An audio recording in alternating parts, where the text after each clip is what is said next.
2024년 봄, 서울 변두리 청학동의 새벽은 유난히 고요했다. 골목 어귀에 자리한 작은 슈퍼마켓 앞, 78살 박철수 노인은 오늘도 어김없이 낡은 손수레를 끌고 있었다. 바퀴가 덜컹거릴 때마다 철수의 허리도 함께 구부러졌고 그의 얼굴에는 세월의 무게가 주름으로 새겨져 있었다. 또 나가시네, 철수 씨. 슈퍼 주인 김 사장이 셔터를 올리며 말했다. 철수는 희미한 미소를 지으며 고개를 끄덕였다. 말수가 적은 편이었다. 40년 넘게 이 동네에 살았지만 그에 대해 아는 사람은 많지 않았다. 다만 새벽마다 폐지를 모으러 나가는 성실한 노인, 그 정도였다. 손수레 바퀴는 익숙한 길을 따라 굴러갔다. 청학동은 재개발 바람에서 비껴난 낡은 동네였다. 빌라와 단독주택들이 다닥다닥 붙어 있고 좁은 골목길마다 오래된 삶의 흔적들이 쌓여 있었다. 철수는 이 골목들을 손바닥처럼 꿰고 있었다. 어느 집 앞에 언제 박스가 나오고 어느 가게가 언제 재활용품을 내놓는지 모두 알고 있었다. 첫 번째 정거장은 동네 입구 편의점이었다. 밤새 쌓인 택배 박스들이 뒷문 옆에 가지런히 놓여 있었다. 철수는 박스를 하나씩 접어 손수레에 실었다. 그의 손놀림은 느렸지만 정확했다. 오랜 세월의 노하우가 묻어났다. 할아버지, 또 오셨어요? 편의점 야간 알바생 대학생이 나와 물었다. 철수는 다시 한번 고개를 끄덕였다. 힘드시겠어요. 날씨도 쌀쌀한데. 괜찮아. 익숙해. 짧은 대답이었다. 철수는 말을 아꼈다. 그저 묵묵히 자신의 일을 해나갔다. 손수레는 점점 무거워졌고 그의 등은 더욱 굽어졌다. 하지만 그의 발걸음은 멈추지 않았다. 두 번째 정거장은 골목 안쪽 작은 식당이었다. 주인 아주머니가 막 문을 열고 있었다. 철수 씨, 아침 드셨어요? 먹었어. 거짓말이었다. 철수는 아침을 거르는 날이 많았다. 하지만 그는 남의 신세를 지고 싶어 하지 않았다.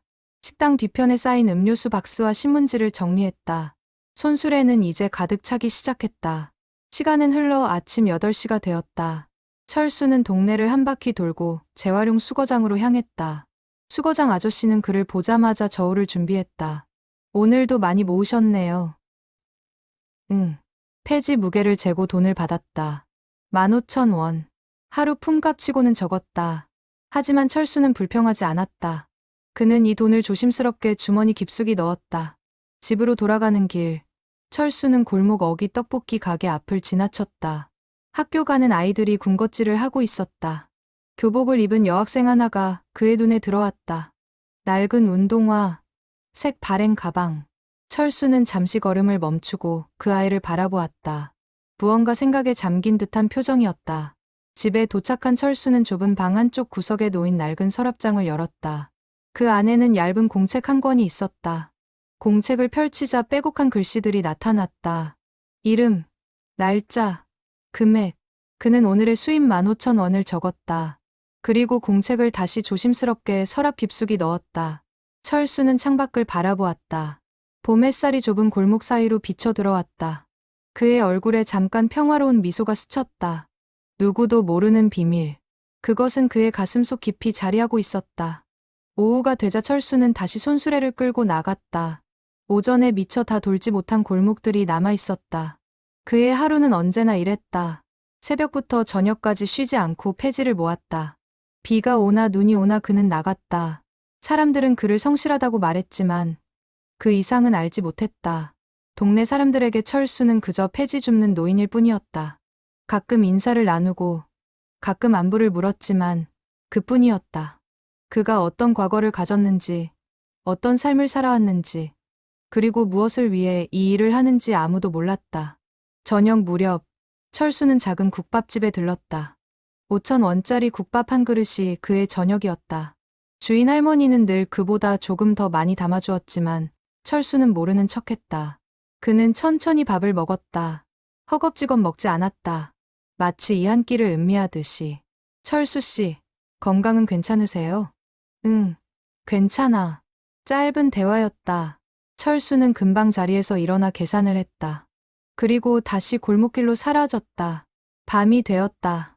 철수의 작은 방에 불이 켜졌다. 그는 다시 서랍장을 열었다. 공책과 함께 낡은 통장 하나가 있었다. 통장을 펼치자 숫자들이 나타났다. 적지 않은 금액이었다. 그는 오늘 받은 15,000원을 더했다.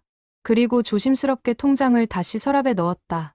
창밖으로 청학동의 밤 풍경이 펼쳐졌다. 불 켜진 창문들, 좁은 골목길, 오래된 집들. 40년을 함께한 동네였다. 철수는 이 동네에서 태어나지 않았지만 이곳에서 가장 오래 살아온 사람 중 하나였다. 그의 눈에 다시 생각에 잠긴 표정이 떠올랐다. 아침에 봤던 여학생의 모습이 떠올랐다. 낡은 운동화, 색 바랭 가방. 그는 무언가 결심한 듯 고개를 끄덕였다. 철수는 불을 끄고 잠자리에 들었다. 내일도 새벽같이 일어나야 했다. 손수레를 끌고 골목을 돌아야 했다. 폐지를 모아야 했다. 그것이 그의 삶이었다. 하지만 그것만이 전부는 아니었다. 아무도 모르는 또 다른 이유가 있었다. 청학동의 밤은 깊어갔다. 철수의 작은 방에서 새어나오던 불빛도 꺼졌다. 골목은 고요했다. 하지만 그 고요함 속에 숨겨진 이야기가 있었다. 40년이라는 긴 세월 동안 아무도 알지 못했던 비밀. 그것은 철수의 가슴 속에 조용히 자리하고 있었다. 1985년 봄이었다. 철수가 42살이던 해였다. 청학동으로 이사 온 지 얼마 되지 않았을 때였다. 당시 철수는 작은 공장에서 일했다. 월급은 많지 않았지만 아내와 어린 딸 하나를 먹여 살리기엔 충분했다. 그날 저녁, 철수는 퇴근길에 동네 슈퍼 앞을 지나가다 한 여학생을 보았다. 교복을 입은 고등학생이었다. 아이는 슈퍼 앞에 붙은 구인 광고를 뚫어지게 쳐다보고 있었다. 아르바이트를 구하는 듯했다. 왜 그러니? 철수가 물었다. 여학생은 놀라며 고개를 돌렸다. 아, 아니에요. 그냥, 알바 찾니? 네, 학비를 벌어야 해서요. 여학생의 목소리는 떨렸다. 16살쯤 되어 보였다. 교복은 낡았고 신발은 닳아 있었다. 철수는 그 모습을 보며 무언가 가슴이 먹먹해졌다. 그날 밤, 철수는 아내에게 말했다. 여보, 우리 딸도 저렇게 되면 어쩌지? 무슨 소리예요? 오늘 본 아이, 학비 때문에 알바 찾고 있더라고. 아내는 한숨을 쉬었다.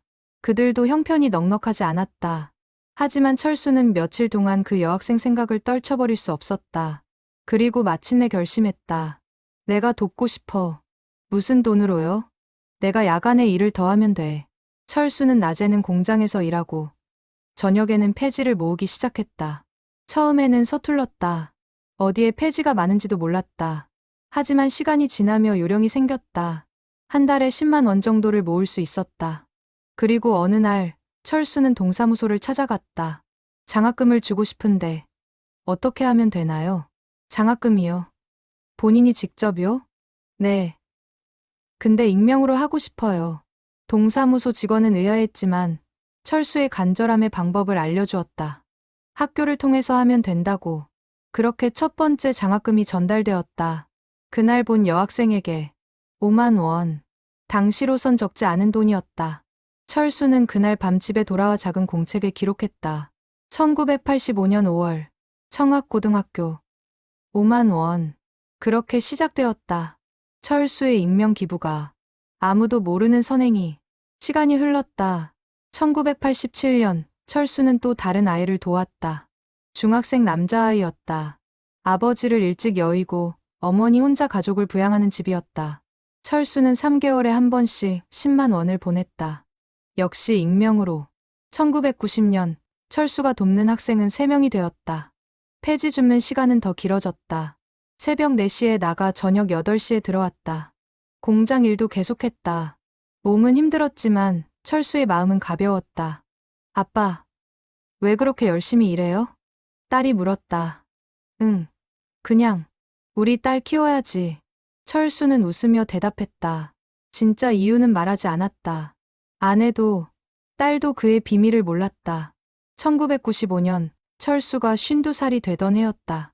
공장이 문을 닫았다. 실직이었다. 하지만 철수는 폐지 줍는 일을 멈추지 않았다. 오히려 더 열심히 모았다. 이제 폐지가 그의 유일한 수입이었다. 하지만 장학금은 계속 보냈다. 아내가 걱정했다. 우리도 먹고 살기 힘든데. 괜찮아. 내가 더 열심히 하면 돼. 철수는 아침 3시에 나가기 시작했다. 골목골목을 더 꼼꼼히 돌았다. 손수레는 항상 가득 찼다. 그의 허리는 점점 굽어갔지만 마음만은 곧게 서 있었다. 2000년 철수가 돕는 학생은 10명이 되었다. 매달 100만 원이 나갔다. 폐지로 버는 돈으로는 부족했다. 철수는 식비를 줄였다. 하루 한 끼로 버텼다. 옷도 사지 않았다. 오래된 옷을 기워 입었다. 딸이 대학에 들어갔다. 철수는 딸의 학비도 폐지로 벌었다. 아무도 신세 지고 싶지 않았다. 딸은 아버지가 왜 그렇게 힘들게 사는지 이해하지 못했다. 아빠, 이제 그만하시고 쉬세요. 아니야. 나 이 일 좋아. 거짓말이었다. 몸은 힘들었다. 무릎도 아팠다. 허리도 자주 삐었다. 하지만 멈출 수 없었다. 도와야 할 아이들이 있었다. 2005년 아내가 세상을 떠났다. 지병이었다. 철수는 장례를 치르고 홀로 남았다. 딸은 결혼해서 다른 동네로 갔다. 이제 청학동 작은 방에는 철수 혼자뿐이었다. 하지만 그의 일상은 변하지 않았다. 새벽에 나가 폐지를 모았다. 돈을 모아 장학금을 보냈다. 공책에 기록했다. 이름, 날짜, 금액. 그렇게 세월이 흘렀다. 2010년 철수가 돕는 학생은 20명을 넘어섰다. 청학동뿐 아니라 인근 동네 아이들도 포함되었다. 누가 가난한지, 누가 도움이 필요한지 철수는 귀신같이 알아냈다. 골목을 돌며 관찰했다. 학교 앞을 지나며 살폈다. 그리고 조용히 손을 내밀었다. 학교 선생님들은 의아해했다. 이 장학금은 어디서 나오는 거죠? 익명 기부자시래요. 대체 누구지? 아무도 몰랐다. 그저 매년 정기적으로 장학금이 들어왔다. 고맙고 신기할 따름이었다. 철수의 몸은 점점 더 힘들어졌다. 2015년 72살이 되었을 때는 손수레를 끄는 것조차 버거웠다. 하지만 멈추지 않았다. 여전히 새벽에 나가 폐지를 모았다. 비가 오나 눈이 오나. 할아버지, 이제 그만하세요. 동네 사람들이 말했다. 하지만 철수는 고개를 저었다. 괜찮아. 아직 할 수 있어. 2020년 코로나가 터졌다. 세상이 멈췄다. 하지만 철수는 멈추지 않았다. 마스크를 쓰고 골목을 돌았다. 폐지는 줄었지만 그는 더 먼 곳까지 다녔다. 장학금은 계속 보냈다. 오히려 코로나로 어려워진 가정이 많아졌기에 더 많이 보냈다. 공책에 기록된 이름은 이제 1000명을 넘어섰다. 40년 동안 철수가 도운 학생들. 그들의 이름이 빼곡히 적혀 있었다. 하지만 아무도 몰랐다. 그 이름들의 주인공들도 자신을 도운 사람이 누군지 몰랐다. 철수는 가끔 생각했다. 왜 이 일을 시작했을까? 왜 멈추지 못할까? 그때마다 떠오르는 얼굴이 있었다. 1985년 슈퍼 앞에서 본 그 여학생. 간절한 눈빛, 낡은 교복. 그 모습이 철수를 움직이게 했다. 다른 아이들은 그러지 말아야지. 그것이 철수의 소망이었다. 가난 때문에 공부를 포기하는 아이가 없었으면, 학비 걱정 없이 꿈을 꿀 수 있었으면. 그래서 그는 자신의 전부를 바쳤다. 시간, 건강, 돈, 모든 것을 아이들에게 주었다. 자신은 낡은 옷을 입고 하루 한 끼를 먹으며 좁은 방에서 살았다. 하지만 행복했다. 누군가를 돕는다는 것. 그것이 철수에게는 삶의 의미였다. 2024년 봄, 철수는 78살이 되었다. 몸은 더 쇠약해졌다. 하지만 여전히 손수레를 끌고 골목을 돌았다. 여전히 공책에 이름을 적었다. 여전히 아무도 모르는 익명의 천사였다. 2024년 5월, 청학동에는 유난히 꽃이 많이 피었다. 골목 담장마다 장미가 피어났고 작은 화단에는 철쭉이 만발했다. 철수는 그 풍경을 보며 걸었다. 손수레 바퀴 소리만이 고요한 아침을 깼다. 하지만 철수는 알고 있었다. 자신의 시간이 얼마 남지 않았다는 것을. 몇 달 전부터 가슴이 자주 답답했다. 숨이 가빴다. 병원에 가봤더니 심장이 안 좋다고 했다. 수술이 필요하다고. 하지만 철수는 수술을 거부했다. 돈이 아까워서요. 의사는 어이없어 했다. 생명이 달린 문제인데 돈이 아깝다니. 하지만 철수에게는 다른 계산이 있었다. 수술비로 몇 명의 아이를 더 도울 수 있을까? 그게 더 중요했다. 딸에게는 말하지 않았다. 걱정시키고 싶지 않았다. 딸은 가끔 전화했다. 아버지, 건강은 괜찮으세요? 응. 좋아. 거짓말이었다. 하지만 철수는 태연하게 말했다. 딸의 목소리를 듣는 것만으로도 좋았다. 5월의 어느 날 철수는 손수레를 끌고 평소처럼 골목을 돌았다. 하지만 걸음이 평소보다 더뎠다. 숨이 가빠왔다. 중간에 몇 번이나 쉬어야 했다. 철수 씨, 괜찮으세요? 지나가던 동네 아줌마가 물었다. 응, 괜찮아. 철수는 억지로 웃으며 대답했다. 하지만 몸은 정직했다. 점점 힘들어졌다. 그날 오후 철수는 재활용 수거장에 폐지를 넘기고 돌아오는 길이었다. 갑자기 어지러웠다. 시야가 흐려졌다. 그는 골목 담벼락에 기대어 섰다. 가슴이 조였다. 숨을 쉴 수가 없었다. 아저씨, 누군가의 목소리가 들렸다. 대학생으로 보이는 젊은이가 달려왔다. 괜찮으세요? 119 부를게요. 아니, 아니야. 철수는 손을 저었다. 하지만 몸은 말을 듣지 않았다. 그대로 쓰러졌다. 병원에서 눈을 떴을 때 딸이 옆에 있었다. 걱정스러운 얼굴이었다. 아버지, 미안하다. 철수의 목소리는 약했다. 딸은 눈물을 흘렸다. 왜 병원 안 가셨어요? 왜 말 안 하셨어요? 철수는 대답하지 못했다. 설명할 수 없었다. 왜 수술을 거부했는지, 왜 자신을 돌보지 않았는지. 의사가 들어왔다. 상태가 좋지 않습니다. 수술을 해야 하는데 얼마나 걸릴까요? 딸이 물었다. 일주일 정도 입원하셔야 합니다. 철수는 고개를 저었다. 나 집에 갈래. 아버지, 내가 집에서 쉬면 나을 거야. 의사와 딸은 설득했지만 철수는 완강했다. 결국 그는 집으로 돌아왔다. 딸이 며칠간 돌봐주겠다고 했지만 철수는 거절했다. 너도 바쁘잖아. 괜찮아. 아버지. 가봐. 걱정 마. 딸은 울먹이며 돌아갔다. 철수는 다시 혼자가 되었다. 좁은 방에 누워 철수는 천장을 바라보았다. 40년. 긴 시간이었다. 하지만 후회는 없었다. 1000명이 넘는 아이들을 도왔다. 그것만으로 충분했다. 며칠 후 철수는 힘을 내어 책상 앞에 앉았다. 떨리는 손으로 펜을 들었다. 편지를 쓰기 시작했다. 이 편지를 읽는 분께 유원장이었다. 철수는 천천히 조심스럽게 글을 써 내려갔다. 자신의 이야기를, 40년 동안 숨겨왔던 비밀을. 저는 평생 폐지를 주우며 살았습니다. 별로 대단하지 않은 삶이었지요. 하지만 제게는 작은 기쁨이 있었습니다. 아이들을 돕는 일이었습니다. 편지는 길지 않았다. 하지만 진심이 담겨 있었다. 철수는 편지를 다 쓰고 봉투에 넣었다. 그리고 서랍장을 열어 공책과 통장을 꺼냈다. 모두 함께 봉투에 넣었다. 봉투 겉면에 썼다. 딸에게. 철수는 봉투를 책상 위에 놓았다. 그리고 다시 누웠다. 몸은 무거웠지만 마음은 가벼웠다. 이제 모든 것을 내려놓을 수 있을 것 같았다. 5월의 마지막 날, 청학동에는 비가 내렸다. 부슬부슬 내리는 봄비였다. 철수는 창밖을 바라보았다. 빗소리가 평화로웠다. 그날 밤, 철수는 잠이 들었다. 편안한 잠이었다. 그의 얼굴에는 미소가 어려 있었다. 마치 좋은 꿈을 꾸는 것처럼. 다음 날 아침, 딸이 전화를 걸었다. 하지만 받지 않았다. 불안해진 딸은 청학동으로 달려왔다. 문을 두드렸다. 대답이 없었다. 열쇠로 문을 열고 들어갔다. 아버지. 철수는 침대에 누워 있었다. 편안한 표정이었다. 마치 잠든 것처럼. 하지만 숨을 쉬지 않았다. 딸은 아버지를 흔들었다. 아버지, 아버지. 하지만 철수는 대답하지 않았다. 그는 조용히 세상을 떠났다. 40년의 여정을 마치고. 딸은 울었다. 한참을 울었다. 그리고 방을 정리하다가 책상 위에 봉투를 발견했다. 떨리는 손으로 봉투를 열었다. 편지, 공책, 통장. 딸은 하나씩 꺼내 보았다. 그리고 충격에 빠졌다. 공책에는 1000명이 넘는 이름이 적혀 있었다. 날짜, 금액과 함께.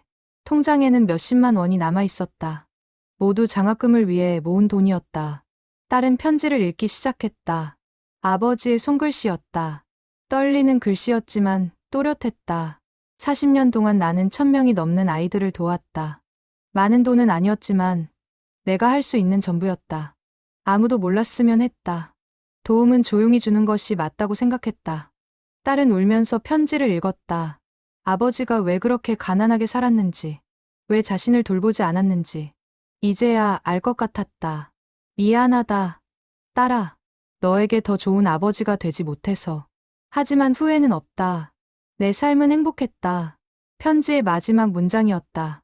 딸은 편지를 가슴에 안았다. 그리고 한참을 울었다. 장례는 조용히 치러졌다. 청학동 사람들이 몇몇 왔다. 슈퍼 주인, 국밥집 할머니, 재활용 수거장 아저씨. 모두 철수를 기억했다. 성실한 노인, 말없이 일하던 사람. 그들은 조문하며 말했다. 좋은 분이셨는데 마지막까지 폐지 주우시더니. 딸은 고개를 숙여 인사했다. 하지만 마음 한편으로는 복잡했다. 아버지의 비밀을 알게 된 후 모든 것이 다르게 보였다.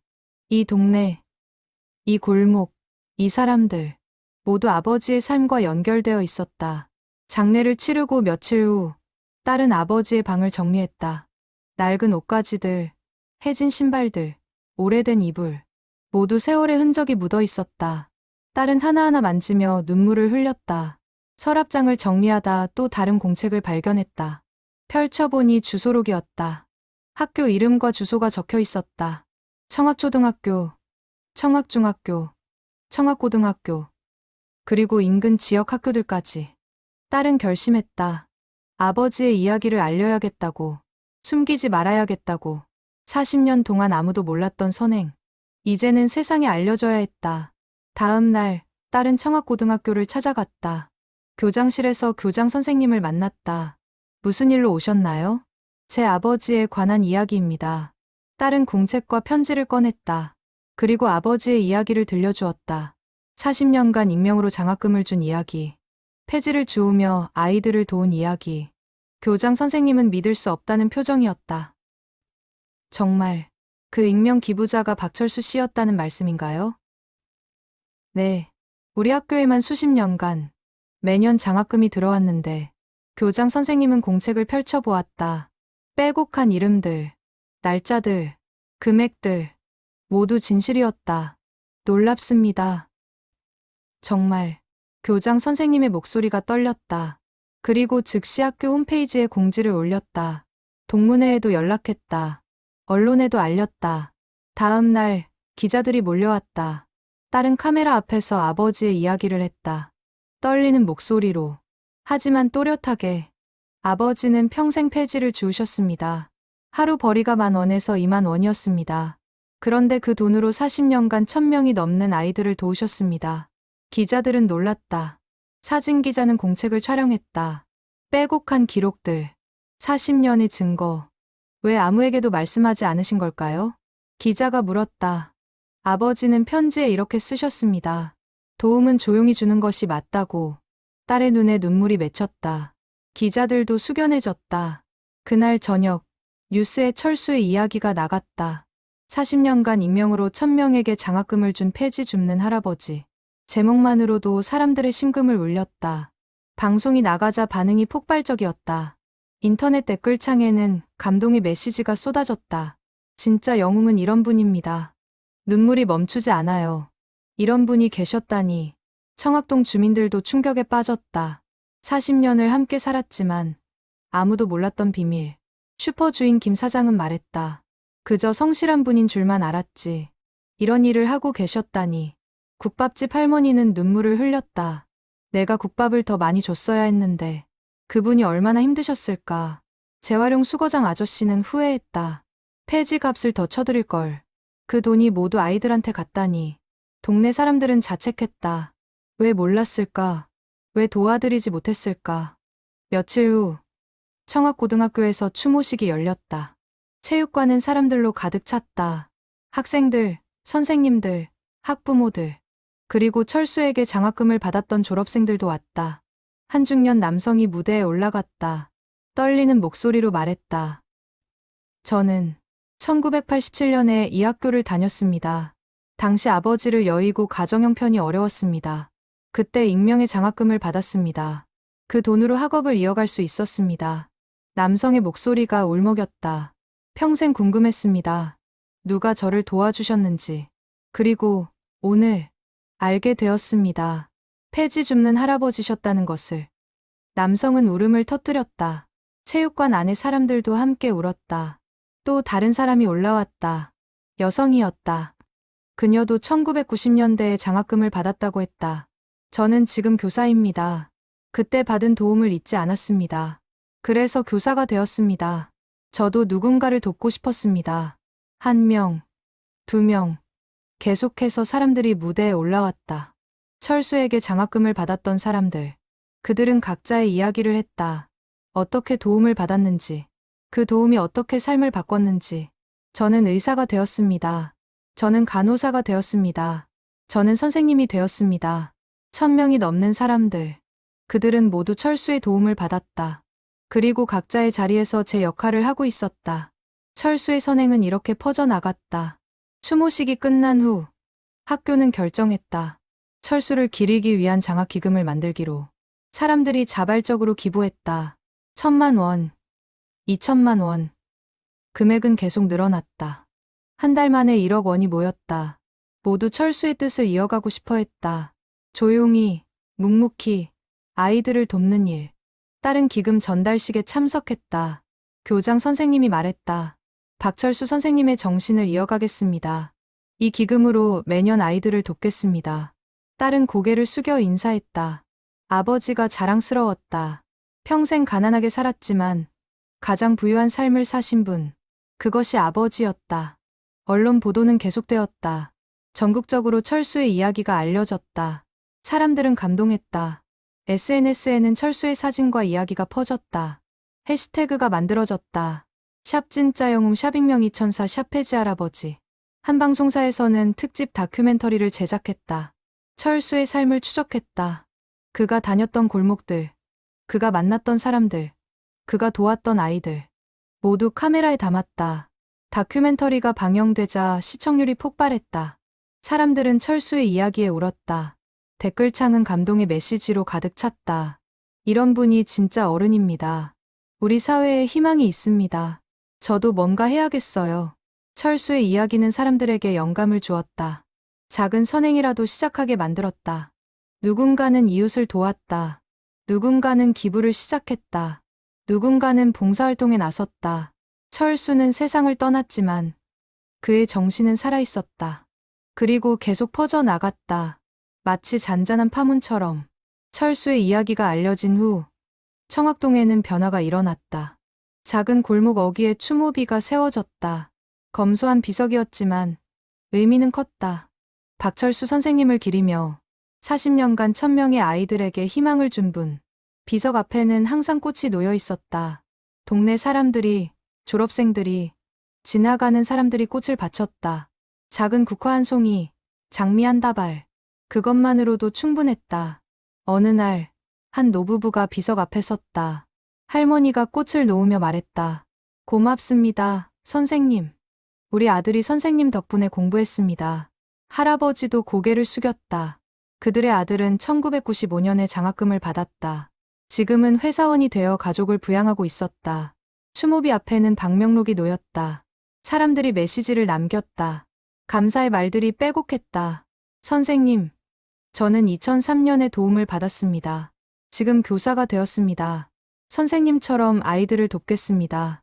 1998년 장학금 받은 학생입니다. 그때는 몰랐지만 이제 알았습니다. 평생 감사하겠습니다. 선생님의 희생 잊지 않겠습니다. 저도 누군가를 돕는 삶을 살겠습니다. 매일 새로운 메시지가 추가되었다. 방명록은 금방 가득 찼다. 새 방명록이 빛이 되었고 그것도 금방 찼다. 철수의 딸은 가끔 추모비를 찾았다. 방명록을 읽으며 울었다. 아버지가 얼마나 많은 사람에게 영향을 주었는지 실감했다. 한편 청학고등학교에서는 박철수 장학회가 정식으로 출범했다. 1억 원으로 시작한 기금은 이제 3억 원을 넘어섰다. 전국에서 기부가 이어졌다. 장학회 첫 회의에서 결정했다. 매년 10명의 학생에게 장학금을 주기로. 철수가 그랬던 것처럼. 조용히. 하지만 이번엔 철수의 이름을 걸고 첫 장학금 전달식이 열렸다. 10명의 학생이 무대에 올랐다. 모두 가정 형편이 어려운 아이들이었다. 교장 선생님이 장학증서를 하나씩 전달했다. 박철수 선생님의 정신을 이어받아 여러분을 돕게 되었습니다. 열심히 공부하세요. 그리고 나중에 여러분도 누군가를 도와주세요. 학생들은 눈물을 흘렸다. 학부모들도 울었다. 관중석에 앉은 사람들도 함께 울었다. 한 여학생이 소감을 말했다. 저는 학비 때문에 고민이 많았습니다. 어머니 혼자 저와 동생을 키우시는데 제가 공부를 포기해야 하나 생각했습니다. 여학생의 목소리가 떨렸다. 하지만 이 장학금 덕분에 꿈을 이어갈 수 있게 되었습니다. 박철수 할아버지께 정말 감사드립니다. 저도 나중에 할아버지처럼 누군가를 돕겠습니다. 박수가 터져 나왔다. 사람들은 일어서서 박수를 쳤다. 철수의 정신이 이어지는 순간이었다. 장학금을 받은 학생들은 편지를 썼다. 철수에게 보내는 편지였다. 비록 하늘에 계시지만 마음은 전해질 거라고 믿었다. 할아버지, 저는 의사가 되고 싶습니다. 가난한 사람들을 무료로 치료해주는 의사요. 할아버지처럼 남을 돕는 사람이 되고 싶습니다. 할아버지, 감사합니다. 이 은혜 평생 잊지 않겠습니다. 편지들은 추모비 앞에 놓였다. 바람에 날리지 않도록 돌로 눌러두었다. 사람들은 지나가며 편지를 읽었다. 그리고 또 울었다. 철수의 이야기는 책으로도 출간되었다. 한 작가가 취재하여 쓴 논픽션이었다. 제목은 1000개의 감사였다. 철수가 도운 1000명의 사람들이 보내는 감사였다. 책은 베스트셀러가 되었다. 서점마다 품절 사태가 벌어졌다. 사람들은 책을 읽으며 울었다. 그리고 생각했다. 나는 어떤 삶을 살고 있는가? 무엇을 위해 사는가? 한 독자는 SNS에 후기를 남겼다. 이 책을 읽고 부끄러워졌습니다. 저는 항상 돈이 부족하다고 불평했습니다. 하지만 박철수 선생님은 하루 10,000원으로 사시면서도 남을 도우셨습니다. 진짜 부자가 누군지 알게 되었습니다. 또 다른 독자는 말했다. 이 책은 제 인생을 바꿨습니다. 저도 뭔가 해야겠다고 생각했습니다. 작은 일부터 시작했습니다. 이웃 할머니 장보기를 도와드렸습니다. 그게 시작이었습니다. 철수의 이야기는 학교 교과서에도 실렸다. 도덕 교과서였다. 아이들은 철수의 이야기를 배우며 선행의 의미를 깨달았다. 한 초등학생은 일기장에 썼다. 오늘 박철수 할아버지 이야기를 배웠다. 할아버지는 가난했지만 남을 도왔다. 나도 커서 할아버지처럼 되고 싶다. 철수의 영향력은 계속 퍼졌다. 그가 살아생전에는 아무도 몰랐지만 이제는 모두가 알았다. 그리고 존경했다. 청학동에서는 매년 박철수의 날이 제정되었다. 5월 마지막 주 토요일이었다. 철수가 세상을 떠난 날이었다. 첫 번째 박철수의 날에는 1000명이 넘는 사람들이 청학동에 모였다. 추모식, 장학금 전달식, 자선 바자회가 열렸다. 수익금은 모두 장학회로 들어갔다. 한 할아버지가 바자회에서 말했다. 철수 씨는 제 친구였습니다. 40년을 함께 살았지만 이런 일을 하는 줄 몰랐습니다. 부끄럽습니다. 저도 이제라도 뭔가 하려고 합니다. 할아버지는 자신의 퇴직금 일부를 기부했다. 작은 금액이었지만 진심이었다. 행사가 끝난 후 사람들은 철수의 집 앞에 모였다. 좁은 골목, 낡은 빌라. 철수가 40년을 산 곳이었다. 이제는 빈집이 되었지만 사람들의 마음속엔 여전히 철수가 살고 있었다. 한 중년 여성이 집 앞에 꽃을 놓으며 말했다. 선생님, 감사합니다. 저는 1985년 첫 장학금을 받은 사람입니다. 그때 고등학생이었습니다. 이제 50이 넘었습니다. 평생 궁금했습니다. 누가 저를 도와주셨는지. 여성은 울먹였다. 이제 알았습니다. 선생님이셨다는 것을. 너무 늦게 알았습니다. 살아계실 때 감사 인사를 드리지 못해 죄송합니다. 옆에 있던 사람들도 함께 울었다. 1000명의 사람들이 같은 마음이었다. 미처 감사하지 못한 것에 대한 미안함. 그리고 뒤늦게나마 알게 된 것에 대한 감사. 저녁이 되자 사람들은 하나둘 돌아갔다. 추모비 앞에는 촛불이 켜졌다. 1000개의 촛불. 철수가 도운 1000명을 상징하는 촛불이었다. 촛불은 밤새 타올랐다. 작은 불빛이지만 함께 모이니 밝았다. 청학동 골목을 환하게 비췄다. 마치 철수의 정신처럼. 철수의 이야기는 청학동을 넘어 전국으로 퍼졌다. 언론은 계속해서 후속 보도를 내보냈다. 철수에게 장학금을 받았던 사람들의 인터뷰. 그들의 현재 모습. 그들이 이어가는 선행들. 한 방송사는 특별 기획으로 1000명을 찾습니다라는 프로그램을 만들었다. 철수에게 도움을 받았던 모든 사람을 찾아 이야기를 듣는 것이었다. 첫 방송에는 1987년 장학금을 받았던 김영수 씨가 출연했다. 지금은 중소기업 사장이 되어 있었다. 당시 저는 고등학교 2학년이었습니다. 아버지가 돌아가시고 어머니 혼자 저와 동생 둘을 키우셨습니다. 학교를 그만둬야 하나 고민했습니다. 영수의 목소리는 차분했지만 감정이 느껴졌다. 그때 익명의 장학금이 왔습니다. 3개월에 한 번씩 10만 원. 당시로선 큰돈이었습니다. 덕분에 학교를 다닐 수 있었습니다. 대학도 갈 수 있었습니다. 영수는 잠시 말을 멈췄다. 눈가가 붉어졌다. 평생 궁금했습니다. 누가 저를 도와주셨는지. 그리고 몇 달 전 뉴스를 보고 알았습니다. 폐지 줍는 할아버지셨다는 것을. 영수는 울음을 참았다. 진행자가 물었다. 지금은 어떻게 그 은혜를 갚고 계십니까? 저도 장학 사업을 시작했습니다. 제 회사 이익의 10%를 장학금으로 씁니다. 박철수 선생님처럼 조용히 돕고 있습니다. 방송이 나가자 반응이 뜨거웠다. 시청자들은 감동했다. 그리고 자신도 뭔가 해야겠다고 생각했다. 프로그램은 매주 방영되었다. 매번 다른 사람의 이야기가 나왔다. 의사가 된 사람, 선생님이 된 사람, 간호사가 된 사람. 모두 철수의 도움을 받았고 모두 그 은혜를 잊지 않고 있었다. 한 회에는 특별한 인터뷰가 나왔다. 이수진 씨, 1985년 첫 장학금을 받았던 바로 그 여학생이었다. 지금은 49살이 되었다. 저는 철수 선생님을 직접 본 적이 있습니다. 수진의 고백에 스튜디오가 조용해졌다. 1985년 어느 날 학교 앞 슈퍼에서 아르바이트 구인 광고를 보고 있었습니다. 그때 한 아저씨가 말을 거셨습니다. 왜 그러니? 라고. 수진은 그날을 선명히 기억하고 있었다. 저는 학비 때문에 걱정이라고 말씀드렸습니다. 아저씨는 아무 말씀 없이 가셨습니다. 그리고 한 달 후 학교에서 장학금을 받게 되었다고 연락이 왔습니다. 수진의 눈에 눈물이 고였다. 그때는 몰랐습니다. 그 아저씨가 도와주신 건지. 하지만 이제 확신합니다. 그분이 박철수 선생님이셨습니다. 진행자가 물었다. 선생님은 지금 무엇을 하고 계십니까? 사회복지사입니다.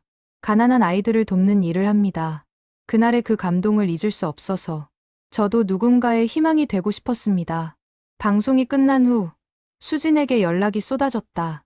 같이 일하고 싶다는 사람들, 기부하고 싶다는 사람들. 철수의 파문은 이렇게 계속 퍼졌다. 한편 정부에서도 움직였다. 보건복지부는 박철수 상을 제정했다. 매년 조용히 선행을 실천하는 사람에게 주는 상이었다. 첫 번째 시상식이 열렸다. 서울시청 대강당이었다. 장관이 직접 상을 수여했다. 박철수 선생님의 정신을 기리기 위해 이 상을 제정했습니다. 선행은 조용히 하는 것. 그것이 선생님의 가르침입니다. 첫 수상자는 부산의 한 청소부 아저씨였다. 20년간 월급의 절반을 고아원에 기부해 온 분이었다. 역시 익명으로. 저는 박철수 선생님 뉴스를 보고 용기를 얻었습니다. 제가 하는 일이 부끄럽지 않다는 것을 알았습니다. 청소부 아저씨의 말에 박수가 터졌다. 사람들은 일어서서 박수를 쳤다. 철수의 영향력은 계속 확산되었다. 전국 각지에서 선행 운동이 일어났다. 조용히 돕기 캠페인, 익명 천사 되기, 1000명 돕기 챌린지. 다양한 이름으로 선행이 이어졌다. 한 대학생 동아리는 철수 프로젝트를 시작했다. 매달 아르바이트비의 10%를 모아 장학금을 주는 것이었다. 작은 금액이지만 진심이었다. 우리도 할 수 있습니다. 많은 돈이 필요한 게 아닙니다.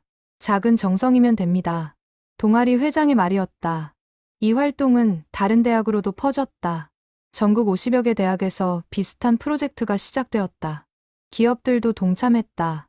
한 대기업은 박철수 기금을 만들어 100억 원을 출원했다. 중소기업들도 자신들의 형편에 맞게 기부했다. 박철수 선생님의 정신을 기업 경영에 접목하겠습니다. 이익만 추구하는 것이 아니라 사회에 환원하겠습니다. 한 기업 회장의 선언이었다. 이 선언은 다른 기업들에게도 영향을 주었다. 철수에 따른 이 모든 변화를 지켜보며 놀라워했다. 아버지 한 분의 조용한 선행이 이렇게 큰 파문을 일으킬 줄은 몰랐다. 아버지, 당신은 정말 대단한 분이셨어요. 딸은 아버지 사진 앞에서 말했다. 사진 속 철수는 수줍게 웃고 있었다. 평범한 노인의 모습이었다. 하지만 그 안에 담긴 정신은 비범했다. 청학동 추모비 앞에는 여전히 사람들의 발길이 이어졌다. 주말이면 줄을 서서 기다렸다. 꽃을 바치고 묵념하고 방명록에 메시지를 남겼다.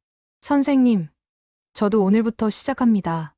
작은 일부터 하겠습니다. 선생님의 정신을 이어가겠습니다. 감사합니다. 희망을 주셔서.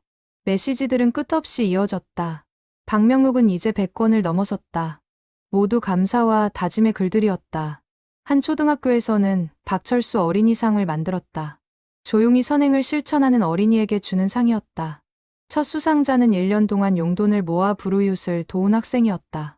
저는 박철수 할아버지 이야기를 듣고 감동했습니다. 저도 할아버지처럼 되고 싶었습니다. 어린 학생의 말에 어른들이 숙연해졌다. 철수의 정신은 이렇게 다음 세대로 이어지고 있었다. 철수가 세상을 떠난 지 석 달이 지났다. 딸은 아버지의 방을 완전히 정리하기로 했다. 집을 비워야 할 시기가 되었기 때문이다. 오래된 옷장을 열자 낡은 상자 하나가 눈에 띄었다. 구석에 깊숙이 밀려있던 상자였다. 딸은 조심스럽게 꺼내 열어보았다. 안에는 편지 봉투들이 가득했다. 수십 통, 아니 100통은 넘어 보였다. 모두 철수가 받은 편지들이었다. 딸은 놀라며 하나를 꺼내 펼쳤다. 존경하는 후원자님께, 저는 1990년 장학금을 받은 학생입니다. 그 도움 덕분에 대학에 갈 수 있었습니다. 진심으로 감사드립니다. 후원자님의 이름을 알 수 없어 아쉽지만 이 감사함은 평생 잊지 않겠습니다. 편지는 손글씨로 정성스럽게 쓰여 있었다. 딸은 또 다른 편지를 펼쳤다. 익명의 천사님께, 제가 가장 힘들 때 손을 내밀어 주셨습니다. 그 은혜를 어떻게 갚아야 할지 모르겠습니다. 언젠가 꼭 보답하겠습니다. 편지마다 감사의 마음이 가득했다. 어떤 편지는 몇 장에 걸쳐 자신의 이야기를 풀어놓았다. 어떤 편지는 짧지만 진심이 담겨 있었다. 딸은 편지들을 하나하나 읽기 시작했다. 눈물이 계속 흘렀다. 아버지가 평생 이 편지들을 간직하고 있었다는 것. 하지만 아무에게도 말하지 않았다는 것. 한 편지에는 사진이 동봉되어 있었다. 대학 졸업식 사진이었다. 학사모를 쓴 젊은이가 환하게 웃고 있었다. 뒷면에 글이 적혀 있었다. 후원자님, 제가 졸업했습니다. 이 모든 것이 당신 덕분입니다. 감사합니다. 딸은 사진을 가슴에 안았다. 아버지가 이 사진을 보며 얼마나 기뻐하셨을까. 하지만 역시 아무에게도 말하지 않으셨을 것이다. 또 다른 편지에는 결혼식 청첩장이 들어 있었다. 존경하는 후원자님을 초대합니다. 비록 얼굴도 이름도 모르지만 제 인생의 은인이십니다. 꼭 참석해 주시면 감사하겠습니다. 청첩장 날짜는 20년 전이었다. 철수는 참석했을까? 아마 가지 않았을 것이다. 익명을 유지하기 위해. 하지만 마음으로는 함께했을 것이다.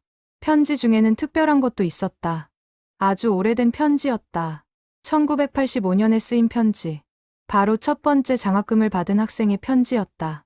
이름도 모르는 분께, 저는 고등학교 2학년 이수진입니다. 이번에 장학금을 받았습니다. 너무 감사합니다. 이 도움을 잊지 않겠습니다. 꼭 훌륭한 사람이 되겠습니다. 딸은 이 편지를 보며 가슴이 뭉클했다. 이수진. 방송에 나왔던 바로 그 사람. 지금은 사회복지사가 되어 아이들을 돕고 있는. 딸은 결심했다. 이 편지들을 세상에 공개해야겠다고. 아버지의 선행을 증명하는 또 다른 증거이자 감동적인 기록이었다. 며칠 후, 딸은 언론사에 연락했다. 한 기자가 찾아와 편지들을 보았다. 기자는 놀라움을 감추지 못했다. 이건 엄청난 자료입니다. 역사적 가치가 있습니다. 공개해도 될까요? 물론입니다. 이 편지들이 세상에 알려져야 합니다. 일주일 후, 특집 기사가 나갔다. 철수 할아버지가 간직한 100통의 편지. 편지 내용 일부가 공개되었다. 사진과 함께 반응은 폭발적이었다. 사람들은 편지를 읽으며 울었다. 댓글창에는 감동의 메시지가 쏟아졌다. 이 편지들을 보며 깨달았습니다. 선행의 진정한 의미를. 철수 할아버지는 이 편지들을 보며 행복하셨을 것입니다. 저도 누군가에게 이런 편지를 받을 수 있는 사람이 되고 싶습니다. 편지들은 전시회로 이어졌다. 서울시청 전시관에서 1000개의 감사, 100통의 편지라는 제목으로 열렸다. 철수의 공책, 통장, 사진, 그리고 편지들이 전시되었다. 전시 첫날 수천 명이 몰렸다. 줄이 100m 넘게 이어졌다. 사람들은 기다렸다가 전시실에 들어갔다. 조용히 편지들을 읽었다. 눈물을 닦았다. 한 관람객은 방명록에 썼다. 이 전시를 보며 제 삶을 돌아봤습니다. 저는 무엇을 위해 살고 있는가? 철수 할아버지처럼 의미 있는 삶을 살고 싶습니다. 전시는 한 달 동안 이어졌다. 10만 명이 넘는 사람들이 다녀갔다. 모두 같은 마음이었다. 감동과 반성, 그리고 다짐. 전시가 끝난 후 편지들은 국립박물관에 기증되었다. 역사적 자료로 연구 보존하기 위해서였다. 박물관장은 말했다. 이 편지들은 우리 시대의 소중한 유산입니다. 선행의 아름다움을 증명하는 기록입니다. 한편 편지를 보낸 사람들도 나타나기 시작했다. 자신이 쓴 편지를 확인하고 싶어 했다. 20년, 30년 전에 쓴 편지였지만 기억하고 있었다. 한 중년 남성이 전시실을 찾았다. 자신의 편지를 찾아 한참을 바라보았다.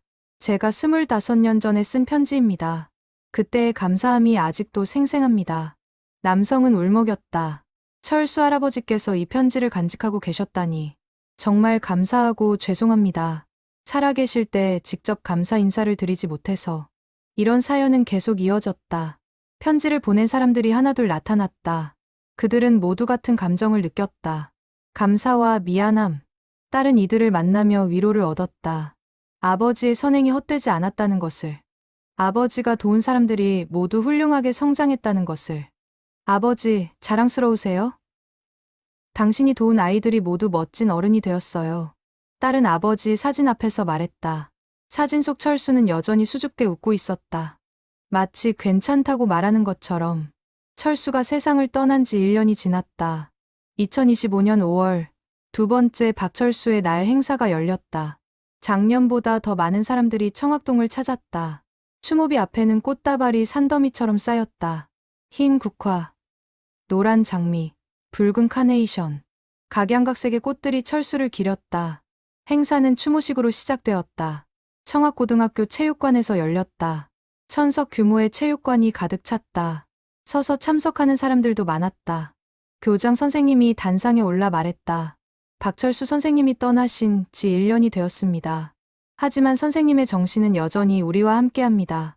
아니, 더 크게 퍼지고 있습니다. 박수가 터졌다. 교장은 지난 1년간의 성과를 발표했다. 박철수 장학회 기금은 현재 5억 원을 넘어섰습니다.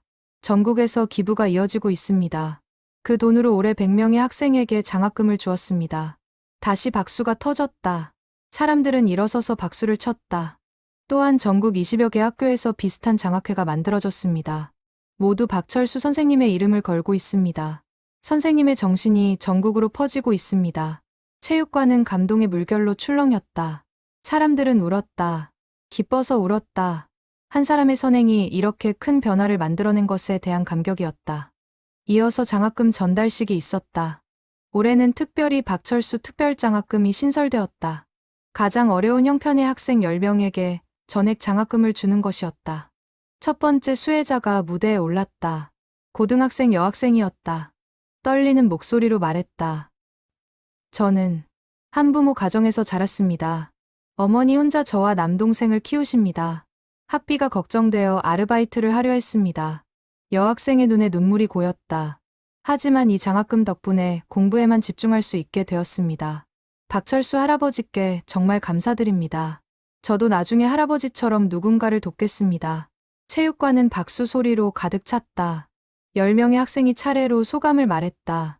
모두 비슷한 상황이었다. 가난 때문에 꿈을 포기할 뻔했다가 장학금으로 희망을 얻은 아이들. 행사 후에는 자선 바자회가 열렸다. 동네 주민들, 졸업생들, 기업들이 물품을 기증했다. 수익금은 모두 장학회로 들어갔다. 한 할머니는 손수 뜬 목도리를 내놓았다. 이거라도 팔아서 아이들 도와야지. 할머니의 마음에 사람들이 감동했다. 목도리는 10만 원에 팔렸다. 가격보다 훨씬 비쌌지만 구매자는 기꺼이 냈다. 바자회장 한쪽에서는 1,000원의 기적 캠페인이 진행되었다. 1,000원만 내면 누구나 참여할 수 있는 기부였다. 작은 돈이지만 모이면 큰 돈이 된다는 취지였다. 1,000원이면 커피 한 잔 값입니다. 그 돈으로 아이들을 도울 수 있습니다. 캠페인 진행자의 말이었다. 사람들이 줄을 섰다. 1,000원, 2,000원, 10,000원. 각자의 형편에 맞게 냈다. 하루 만에 1,000만 원이 모였다. 저녁에는 촛불 행진이 있었다.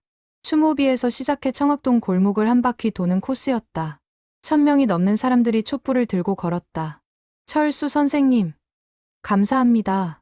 선생님의 정신 이어가겠습니다.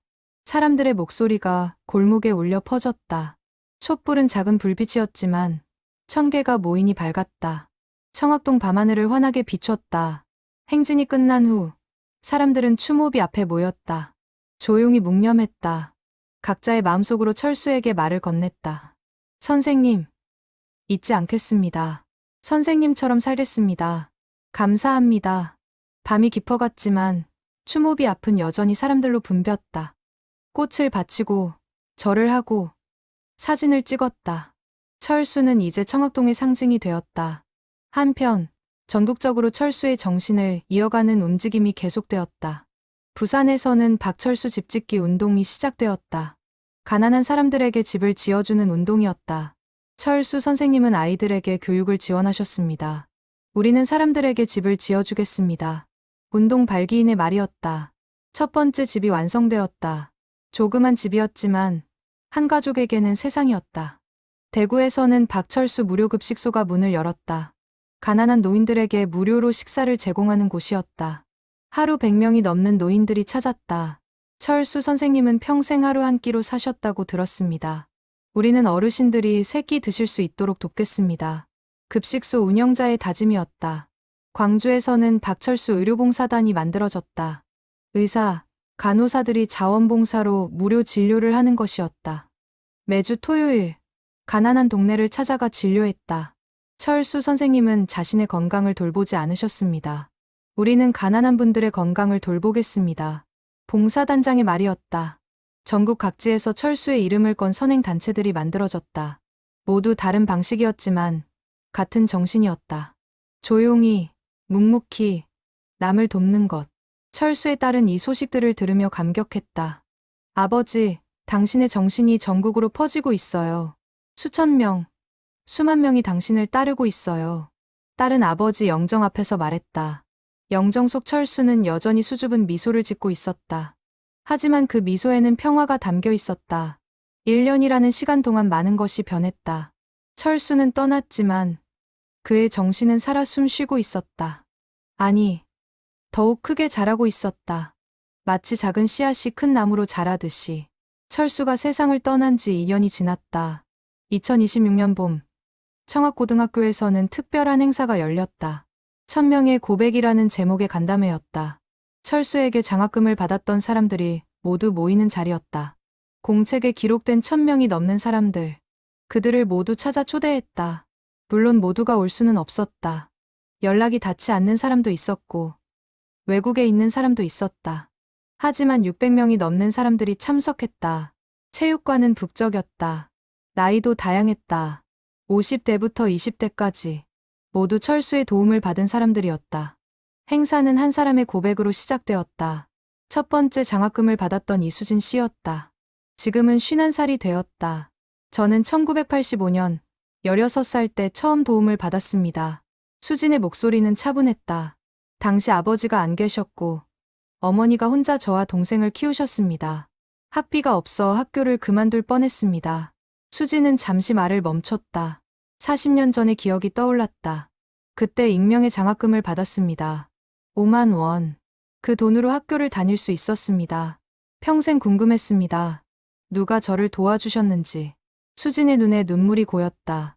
그리고 2년 전 뉴스를 통해 알았습니다. 박철수 할아버지셨다는 것을.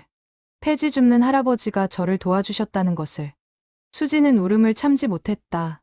체육관 안의 사람들도 함께 울었다. 할아버지께 직접 감사 인사를 드리지 못한 것이 평생의 한입니다. 하지만 할아버지의 정신을 이어가겠습니다. 저도 평생 아이들을 돕겠습니다. 박수가 터졌다. 사람들은 일어서서 박수를 쳤다. 두 번째 고백자가 나왔다. 1990년 장학금을 받은 김영수 씨였다. 저는 고등학교 때 아버지를 여의었습니다. 당시 제 꿈은 대학에 가는 것이었습니다. 하지만 형편이 어려웠습니다. 영수는 차분히 말을 이었다. 그때 익명의 장학금이 왔습니다. 3개월에 한 번씩. 덕분에 대학에 갈 수 있었습니다. 지금은 회사를 운영하고 있습니다. 영수는 잠깐 숨을 고르고 말을 이었다. 저도 박철수 장학금을 만들었습니다. 매년 제 회사 이익의 10%를 장학금으로 씁니다. 할아버지처럼 조용히 돕고 있습니다. 다시 박수가 터졌다. 영수는 고개를 숙여 인사했다. 세 번째, 네 번째, 계속해서 사람들이 나와 자신의 이야기를 했다. 모두 비슷하면서도 다른 사연들이었다. 가난 때문에 힘들었지만 철수의 도움으로 꿈을 이룰 수 있었다는 이야기. 한 여성은 말했다. 저는 지금 의사입니다. 어릴 적 꿈이었습니다. 하지만 의대는 돈이 많이 듭니다. 포기하려 했습니다. 그때 장학금을 받았습니다. 그 도움으로 의사가 되었습니다. 여성의 목소리가 떨렸다. 지금 저는 무료 진료소를 운영하고 있습니다. 가난한 사람들을 무료로 치료합니다. 박철수 할아버지께 받은 은혜를 갚는 길입니다. 한 남성은 말했다. 저는 선생님이 되었습니다. 철수 할아버지 덕분입니다. 그 은혜를 잊지 않기 위해 교사가 되었습니다. 제자들에게 할아버지 이야기를 들려줍니다. 선행의 아름다움을 가르칩니다. 또 다른 여성은 말했다. 저는 간호사입니다. 할아버지의 도움이 없었다면 지금의 제가 없습니다. 저도 아픈 사람들을 돕고 싶었습니다. 할아버지처럼. 고백은 계속 이어졌다. 600명의 사람들이 각자의 이야기를 나눴다. 모두 철수에게 감사했다. 모두 그의 정신을 이어가고 있었다. 간담회 말미에 철수의 딸이 무대에 올랐다. 떨리는 목소리로 말했다. 아버지를 대신해 감사 인사를 드립니다. 아버지는 평생 여러분을 도왔습니다. 하지만 감사를 바라지 않으셨습니다. 딸의 눈에 눈물이 흘렀다. 아버지는 조용히 사셨습니다. 누구도 모르게. 하지만 여러분은 알고 계셨습니다. 누군가 자신을 돕고 있다는 것을. 그 마음이 여러분을 여기까지 오게 했습니다. 딸은 한참을 울다가 다시 말을 이었다. 아버지가 가장 기뻐하실 것 같습니다.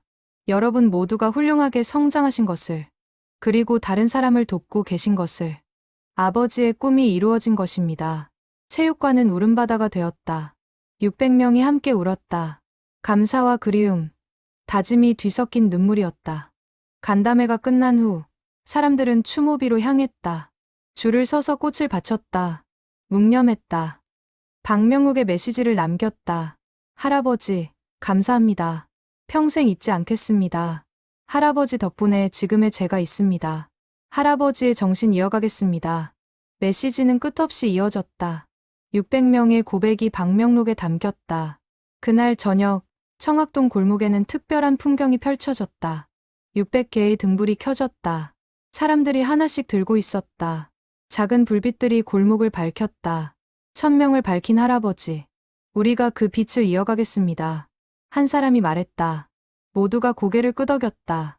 600개의 등불은 천천히 움직였다. 청학동을 한 바퀴 돌았다. 철수가 평생 다녔던 그 골목길을. 등불 행렬은 아름다웠다.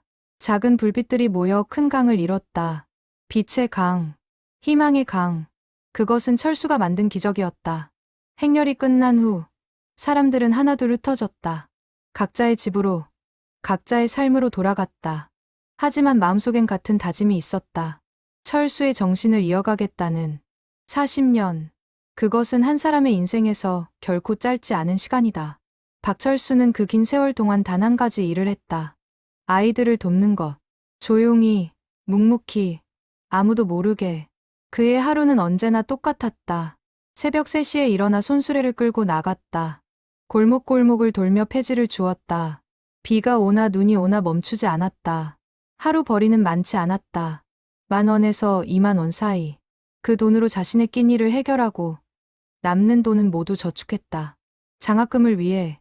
철수는 자신을 위해서는 아무것도 쓰지 않았다. 낡은 옷을 입었고 해진 신발을 신었다. 좁은 방에서 살았고 하루 한 끼로 버텼다. 병원도 가지 않았다. 돈이 아까워서가 아니었다. 그 돈으로 한 명이라도 더 도울 수 있다면 자신의 불편쯤은 감수할 수 있었다. 사람들은 그를 불쌍하게 여겼다. 폐지 줍는 가난한 노인. 하지만 철수는 불행하지 않았다. 오히려 행복했다. 누군가를 돕는다는 것. 그것이 그에게는 삶의 의미였다. 1000명. 철수가 40년 동안 도운 아이들의 수였다. 그 아이들은 모두 자랐다. 의사가 되고, 선생님이 되고, 간호사가 되고, 회사원이 되었다. 각자의 자리에서 제 역할을 하고 있었다. 그리고 모두 기억하고 있었다. 어려울 때 받았던 그 도움을. 철수는 떠났지만 그의 정신은 남았다. 아니, 더 크게 자랐다. 전국 각지에서 그의 이름을 건 장학회가 만들어졌다. 선행 단체들이 생겼다. 사람들은 철수를 기억하며 남을 도왔다. 청학동은 변했다. 한때 재개발에서 비켜난 낡은 동네였지만 이제는 의미 있는 곳이 되었다. 철수의 동네, 선행의 동네, 사람들이 찾아와 추모비 앞에서 묵념했다. 골목을 걸으며 철수의 발자취를 따랐다. 추모비 앞에는 여전히 꽃이 끊이지 않았다. 매일 누군가 꽃을 바쳤다. 방명록은 이제 1000권을 넘어섰다. 모두 감사와 다짐의 글들이었다. 박철수 장학회는 계속 성장했다. 기금은 10억 원을 넘어섰다. 매년 200명의 학생에게 장학금을 주었다. 전국적으로 확대되었다. 서울뿐 아니라 지방의 아이들도 도왔다. 장학금을 받은 학생들은 모두 편지를 썼다. 철수에게 보내는 편지였다. 비록 하늘에 계시지만 마음은 전해질 거라고 믿었다. 편지들은 추모비 앞에 놓였다. 바람에 날리지 않도록 투명한 상자에 보관했다. 할아버지, 저는 의사가 되었습니다. 할아버지처럼 남을 돕는 의사가 되겠습니다. 할아버지, 감사합니다. 이 은혜 평생 갚으며 살겠습니다. 할아버지 덕분에 꿈을 이룰 수 있었습니다. 저도 할아버지가 되겠습니다. 편지는 계속 쌓였다. 1000통, 2000통, 끝없이 이어졌다. 철수가 도운 1000명에서 시작된 선행은 이제 수만 명으로 퍼졌다. 그들이 또 다른 사람을 도왔기 때문이다. 어느 날, 한 대학생이 청학동을 찾았다. 손에는 꽃다발을 들고 있었다. 추모비 앞에 꽃을 바치고 한참을 서 있었다. 할아버지, 대학생의 목소리는 떨렸다. 저는 할아버지를 직접 뵌 적이 없습니다. 하지만 할아버지 덕분에 공부할 수 있었습니다. 제 어머니가 할아버지께 장학금을 받으셨거든요. 대학생은 눈물을 닦았다. 어머니는 늘 말씀하셨습니다. 박철수 할아버지 같은 사람이 되라고. 저도 그렇게 살고 싶습니다. 이것이 철수의 유산이었다. 단순히 돈이 아니었다. 정신이었다. 선행의 정신. 그것은 세대를 넘어 이어졌다. 2030년, 철수가 세상을 떠난 지 6년이 되었다. 청학동에는 박철수 기념관이 세워졌다. 작은 건물이었지만 의미는 컸다. 기념관에는 철수의 삶이 전시되어 있었다.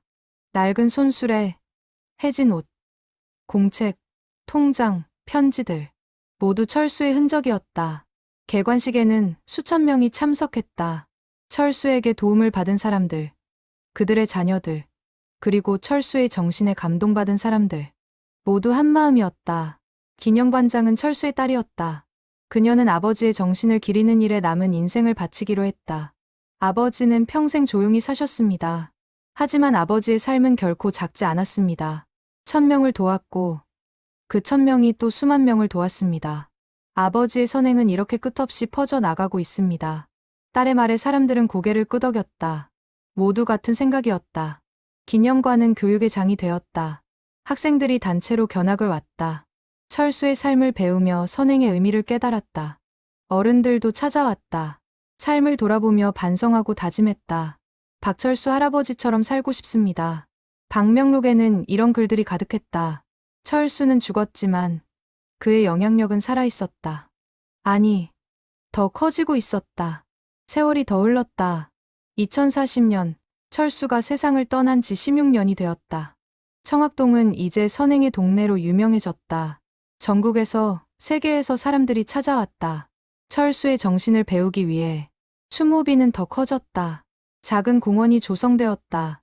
공원 한가운데 철수의 동상이 세워졌다. 손수레를 끄는 모습이었다.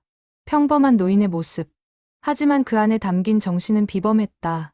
동상 앞에는 문구가 새겨져 있었다. 진정한 부는 가진 것이 아니라 나눈 것에 있다.